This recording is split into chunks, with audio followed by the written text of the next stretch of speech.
दुनिया की तारीख में सबसे बदसूरत औरत और उसकी एक ऐसी दर्दनाक कहानी कि जिसके मरने के 100 साल बाद भी उसे कफन नसीब ना हुआ और उसकी लाश के साथ ऐसा घिनौना खेल खेला जाता रहा कि जिसको जानने के बाद आपका इंसानियत से एतबार उठ जाएगा।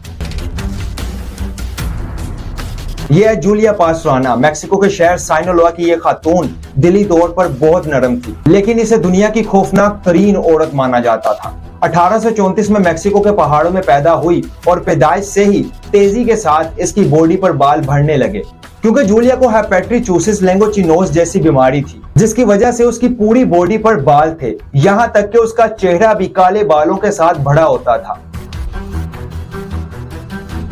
जूलिया की इसी बीमारी की वजह से किसी ने उसको कबूल ना किया और उसकी जमीन तंग होने लगी, जिसकी वजह से उसने घर से भागने का फैसला किया। घर से भागने के बाद सफर के दौरान जूलिया का एक ऐसे शख्स के साथ सामना हुआ जो कि सर्कस चलाता था और उसने जूलिया को देखकर सर्कस में नौकरी करने की पेशकश की। जूलिया ने पेशकश कबूल की और सर्कस में नौकरी करने लगी।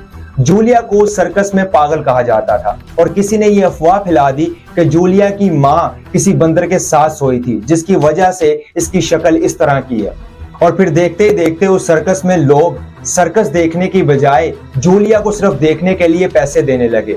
जूलिया के लिए यह चीज बहुत मुश्किल थी, लेकिन उसके पास कोई और चारा भी नहीं था। उसने अपनी इस बात को यकीनी बनाना था कि वो खाने में क्या खाएगी और वो सोएगी कहाँ पे, इसलिए मजबूरन उसे ये काम करते रहना पड़ा। वक्त गुजरता गया तो जूलिया ने सर्कस में बहुत सा पैसा और शोहरत कमाई और उसकी यही चीज देखते हुए जूलिया के मैनेजर थियोड ने उससे शादी करने का फैसला किया। ये उस जमाने की सबसे चर्चे वाली शादियों में से एक थी और लोग इस बात पे हैरान थे और इस चीज को सोच रहे थे कि एक मर्द इस तरह की औरत के साथ किस तरह शादी कर सकता है। तो बस ये साबित हुआ कि पैसा सिर्फ औरतों को मुतासर नहीं करता, मर्द भी लालची होते हैं।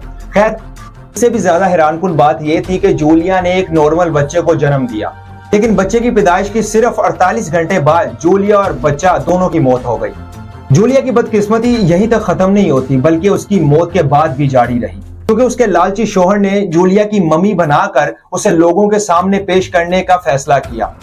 वो आधा इंसान और आधा बंदर दिखाकर लोगों से पैसे कमाना चाहता था। जूलिया की लाश कई बार चोरी हुई और फिर 2005 में एक कूड़ेदान से मिली और आखिर 150 साल बाद जूलिया को उसी इज्जत के साथ दफनाया गया कि जिस तरह एक इंसान को दफनाना चाहिए।